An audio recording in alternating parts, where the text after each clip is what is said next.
you saying LeBron is better than Michael Jordan? I would pick LeBron James. For ages now, Isiah Thomas has been one of the loudest critics taking shots at the sacred Michael Jordan legacy. He's gone way beyond just backing LeBron James. He's out here pushing the narrative that LeBron isn't merely a legend. He might actually be the greatest to ever touch a basketball. Now, it looks like Jordan is finally done playing the quiet game after years of listening to the chatter.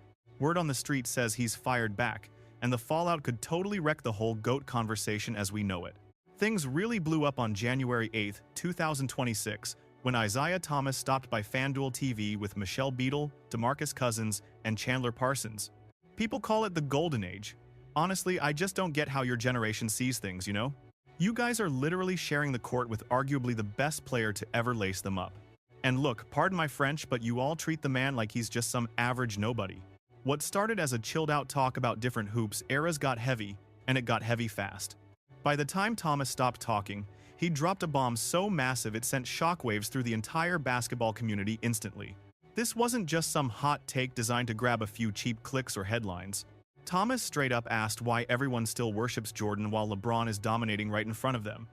Then he said something that killed the vibe completely. Thomas hinted that today's stars are just sucking up to the man who gave them a shoe deal. That wasn't an accident. The best. Oh, Michael Jordan was the king. Nobody could ever touch MJ, right? That's the story they tell. Right?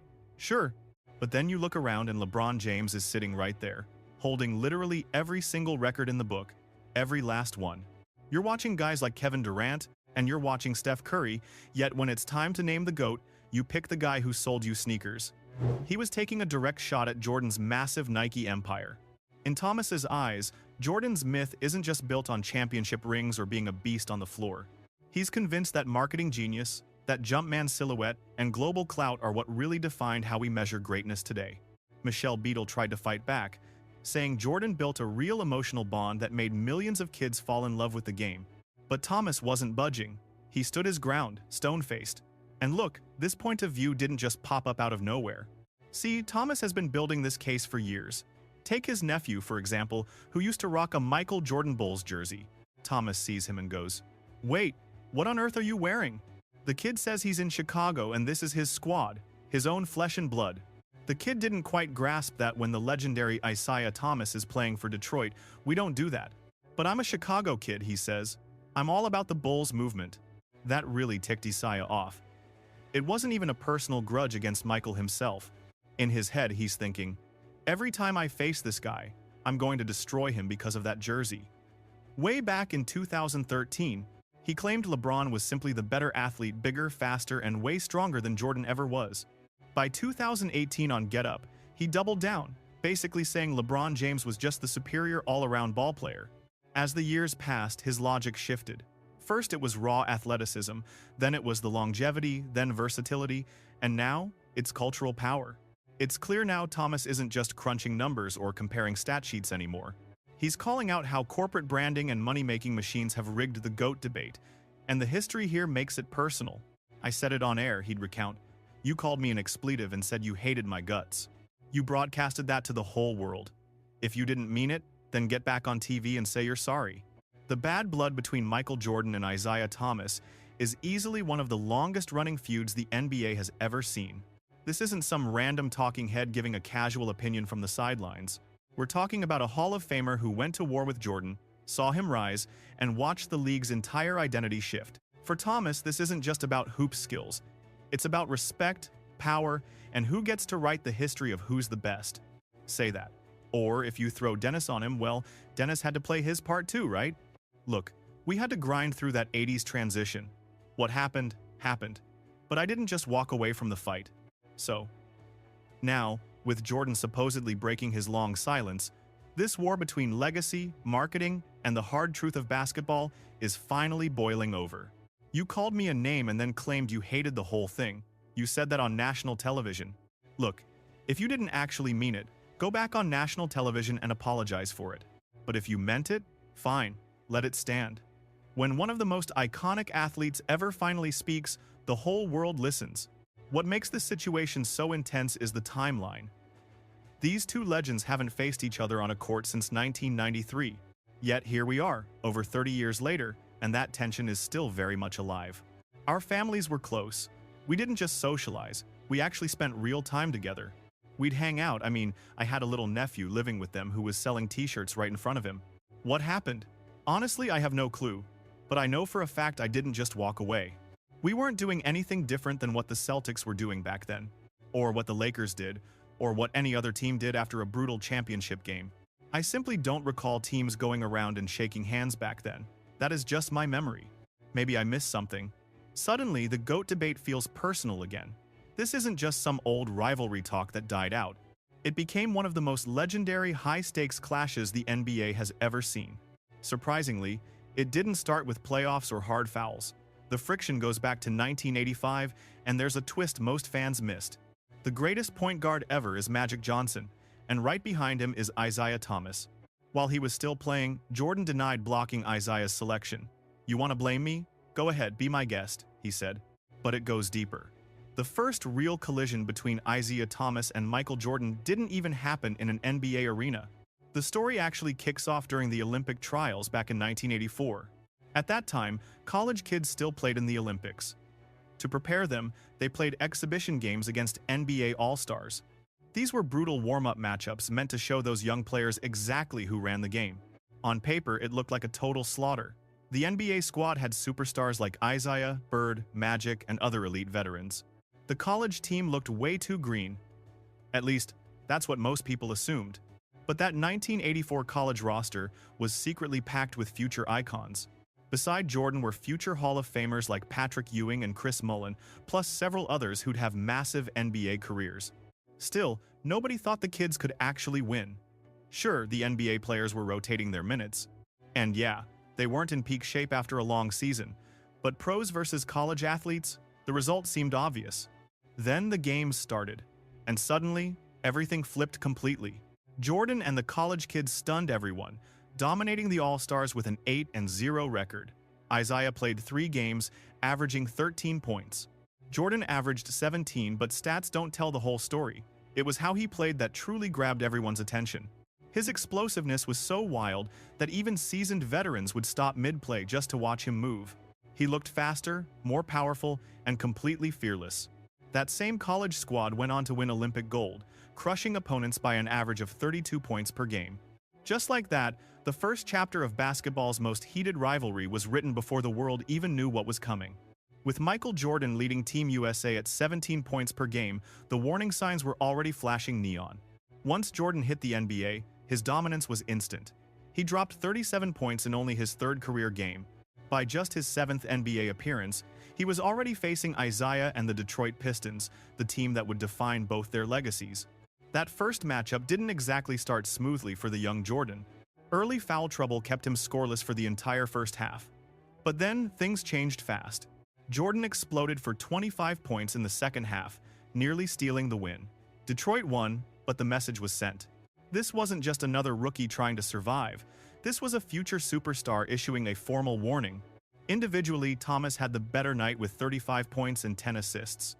A reminder that Jordan wasn't the king just yet. Thomas got his first win over Jordan in January 1985. But their next meeting planted something deeper, something lasting and personal. The 1985 All-Star Game wasn't just a showcase for elite talent. It secretly drew battle lines in the sand. From that point on, the league felt way too small for both of them. As their Eastern Conference battles got more intense, Jordan became convinced of one thing. He believed Isiah Thomas had disrespected him. For Jordan, the whole grudge started at that one All-Star game. He was convinced Isiah Thomas iced him out, no passes, nothing, and even talked the others into it. It felt like a calculated slap in the face, a quiet message sent while the whole world watched. The stats tell a different story. Jordan took 9 shots in 22 minutes, hardly unusual. Adrian Dantley, the league's top scorer back then, only got 6 shots off the whole night. Kareem and Bernard King took 10. So, no hard proof of a conspiracy, but logic rarely wins against a bruised ego. Still, Michael has always maintained that the real spark didn't happen on the hardwood. It started inside a quiet elevator during that All-Star weekend. As Jordan tells it, he stepped in with Thomas on the way to a meeting. He was the nervous rookie, unsure how to act around the icons. He kept it simple. A quick, "Hello, how you doing?" followed by nothing but awkward silence. He wasn't trying to be cocky. He just didn't want to slip up before a serious league sit-down. but silence can be loud. Sometimes a rivalry is born from the smallest, most forgettable moments. He didn't say much, but the rumors reached him anyway. Word was, Isiah thought the kid was stuck up, like the rookie already thought he was better than everyone. Michael calls it a misunderstanding. But Isiah's camp saw things differently. To them, Jordan showed up to workouts in full Nike gear, a bold move that didn't sit well with the old guard. From where Thomas sat, the Jordan hype felt like a manufactured spectacle. It looked like branding, like the rookie was already chasing global fame before earning his stripes. That annoyance turned to heat. And it didn't take long for the whole thing to boil over. Their rematch arrived fast. Barely a week later, Michael and the Bulls answered the only way they knew how. He went off. 49 points, 19 for 31 from the field, dragging Chicago to an overtime victory. Later, he admitted it. That was a grudge game for me. The media went wild. Headlines everywhere. Jordan's revenge. That freeze-out narrative spread like wildfire, and just like that, the rivalry was officially on. 2 years later, Jordan turned the heat up even more. He scorched Detroit for 61 points in another wild overtime battle. Every regular season game felt personal. Every single play was soaked in tension. But in the playoffs, the Pistons still owned him. His first 3 trips resulted in exactly 1 win against them. Even as Chicago got better in '88, Detroit swatted them aside 4-1 in the second round. Then came the real heartbreak, 1989, 1990. Twice they reached the finals doorstep, and twice Detroit slammed it shut. No matter how many points Michael scored, the Pistons were the one wall he couldn't climb. Losing that much does something to you. It turned frustration into a pure driving obsession. It wasn't about a misunderstanding anymore. It was about respect and dominance, and things were about to get physical. The Pistons didn't just play defense. They turned every possession into a street fight. Enter the Jordan rules, a brutal strategy of constant bumping, hard fouls, and non-stop psychological warfare. The plan? Make every drive hurt. Every movement a chore. Every minute a living nightmare. For a while it worked. Isiah kept saying nice things in public, calling him the best, but the court told a different story. Detroit kept pushing him. But by '91, the tide finally started to turn. The Pistons had been to 3 straight finals. The miles and the beatings were finally catching up. Meanwhile, the Bulls were peaking. Jordan, Pippen, and Grant were faster, stronger, and finally on the same page. When they met again in the conference finals, what happened next caught everyone off guard. Chicago dominated, taking the first 3 games easily. Before Game 4, Jordan went for the throat. He called them undeserving champs and said their style was poison. Isiah fired back. People will remember us as one of the greats. He should have more class than that. Detroit was insulted and motivated, but pure grit wasn't enough to stop the tide. Chicago had leveled up. The Bulls finished the sweep and never looked back. Then came the moment that etched this feud into history forever. Clock winding down in Game 4, the Pistons just walked off. No handshakes, no respect shown. They bailed before the final horn even blew. The fallout was instant. Fans lost it and the media went wild. This wasn't just competition anymore. It had morphed into deep-seated, genuine bitterness. Chicago rolled over the Lakers to grab their first title. Finally, Jordan stood alone at the summit. But soon, another chapter added a whole new layer of drama. Rod Thorne from the selection committee called Jordan up, offering a spot on that legendary 1992 squad. According to Jack McCallum's dream team, Jordan didn't hesitate with his answer. "Rod, I'm not playing if Isiah Thomas is there." Later tapes proved he meant every single word of it. In The Last Dance, Jordan admitted the hatred was real, but denied blackballing him. Still, the timing? It's incredibly suspicious. Jordan signed on September 21, 1991. Not long after, the world saw the official roster. Charles Barkley, Ewing, Magic, Jordan, Malone, Mullen, Pippen, Robinson, and Stockton. A roster of absolute giants, but Isiah Thomas was nowhere to be found. The basketball world went into a total frenzy over it. Thomas was a perennial all-star and widely considered the second-best point guard ever behind Magic. Yet when the greatest team ever assembled hit the floor, his name was mysteriously absent. Whether Jordan pulled the strings or not, the message was loud and clear. This feud didn't stay on the court. It bled into every legacy talk and GOAT debate since. From a purely basketball standpoint, maybe there was some logic there. By 1991, Thomas was still elite but past his absolute physical peak. Magic still owned the spotlight, while John Stockton was putting up record-shattering assist numbers with robotic efficiency. Regardless, being left out scarred Thomas's legacy. Still, he kept it classy and professional in the public eye. Working the 1993 finals for NBC, he spent his time on air praising Jordan's incredible skill and dominance. Even with years passing by, that underlying tension never really went away. Thomas hung it up in 1994, but the friction stayed. Overall, they faced off 65 times. Interestingly, Thomas actually won the series 36-29, including a 12-10 playoff lead. For a long stretch, things cooled off, only bubbling back to the surface occasionally. In 2004, Jordan got honest, admitting there was some genuine hatred between them back then. Brad Sellers put it perfectly. Thomas was Chicago's golden child until Jordan showed up and stole the entire show. John Sally later confirmed that this power struggle created a permanent rift. By 2009, sparks flew again, but The Last Dance documentary really lit the fuse. Jordan looked back at that early walk-off and called it an act of pure disrespect. Teammates like Pippen and Grant didn't see it that way, but Thomas was the one who felt burned. Thomas knew things were rocky, but he had no clue Jordan's dislike for him was actually that deep or personal. After the film dropped, Thomas went on the media circuit, basically demanding an apology. Around that same time, his tone took a very sharp turn. He stopped calling Jordan the greatest ever, pivotally naming LeBron James as the true king of basketball. During the 75th anniversary in 2021, Thomas even ranked Jordan fourth among his toughest career opponents.